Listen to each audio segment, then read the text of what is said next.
y una vez que hemos analizado ya los elementos propios de la fase preparatoria, pasaremos a analizar la parte ejecutoria.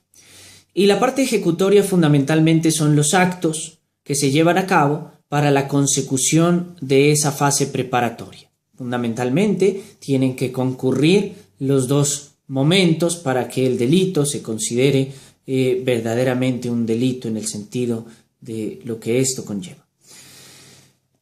Los actos tendientes a la ejecución misma del punible dentro de la administración pública no siempre son fáciles de separar de la parte preparatoria o de la fase preparatoria del iter criminis. Por eso es que se hace tan difícil y tan importante cuando se habla de la voluntad empezar a hablar de los actos o de los hechos comisorios o perfeccionadores de la conducta. Porque el sujeto como tal, no siempre ni siquiera él, el sujeto activo, está en la capacidad de entender hasta dónde fueron los actos preparatorios y dónde empezaron donde empezó la parte desarrolladora o los actos ejecutorios del delito. Generalmente, pues se puede determinar hasta dónde vino la fase 1 y dónde empezó la fase 2. Pero hay ocasiones en las cuales estas dos partes es como si estuvieran mezcladas, ¿no?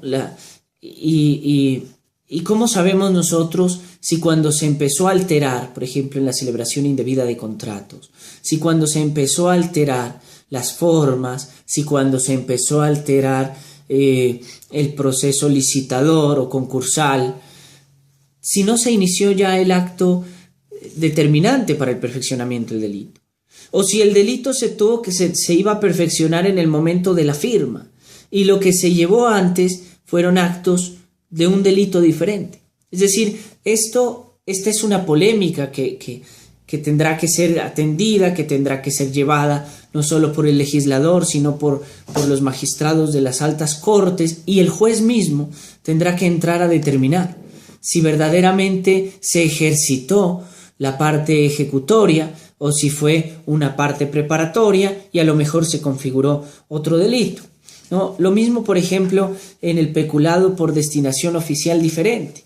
¿Hasta dónde sabemos nosotros si verdaderamente el sujeto ya estaba preparando el hecho criminal al destinar un bien para un fin que era distinto al propuesto por la ley o por el reglamento? Y si en cambio el sujeto lo que estaba haciendo era configurando un acto que podría entenderse como una contingencia de la administración, ¿no? O estaba tratando de prevenir una posible amenaza de una calamidad, o etcétera. Es decir, hay elementos aquí que van a ser difíciles en la práctica, pero que dentro de la teoría pues son fáciles de separar, ¿no? Son fáciles de separar, como hemos visto, hemos ido analizando cada uno de los pasos, pero que, como advierte el mismo Jiménez de Azúa, ya ha llegado el momento de la práctica, son difíciles de separar y en muchos casos se ven casi que en un modo coetáneo, semejante, muy dinámico, ¿no? Transcurriendo al mismo tiempo.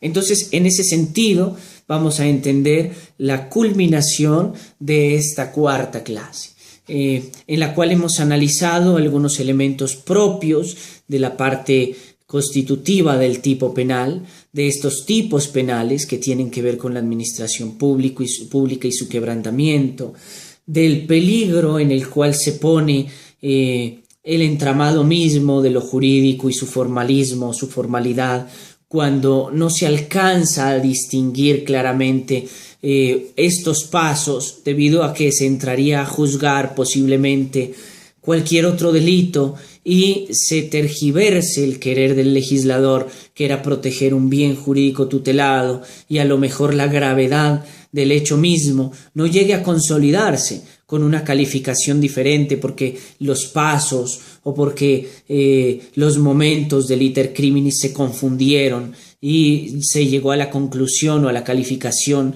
de que estábamos frente a otro tipo penal, a otro delito cualquiera.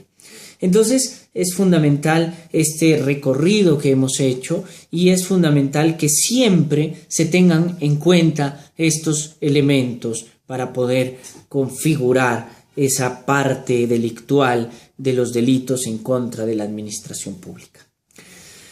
Pero antes de terminar vamos a decir una última cosa, y es que para que se configure perfectamente el iter criminis, debe darse una especie de ligadura o una especie de amarradura, una especie de nexo entre, no voy a decir entre la fase preparatoria y la fase ejecutoria, porque eso se sabe, sino entre la parte de la voluntad en su elemento de aceptación y la parte de la voluntad en su elemento de la acción. El sujeto activo debe poder enlazar y debe también, quien juzgue la conducta, poder encontrar el nexo entre el momento de la aceptación y el momento de la acción. Si no se da ese nexo dentro de la voluntad del sujeto, de la aceptación del sujeto, el delito no llega a perfeccionarse.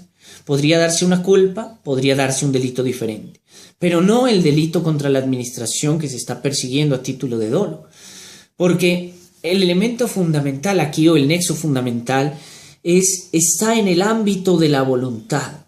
Cuando el sujeto acepta el pasado deliberativo y trata con ese pasado deliberativo de construir el futuro activo, el futuro de la ejecución del hecho. Con esta consideración final, entonces, dejo o doy por terminada esta cuarta parte del curso.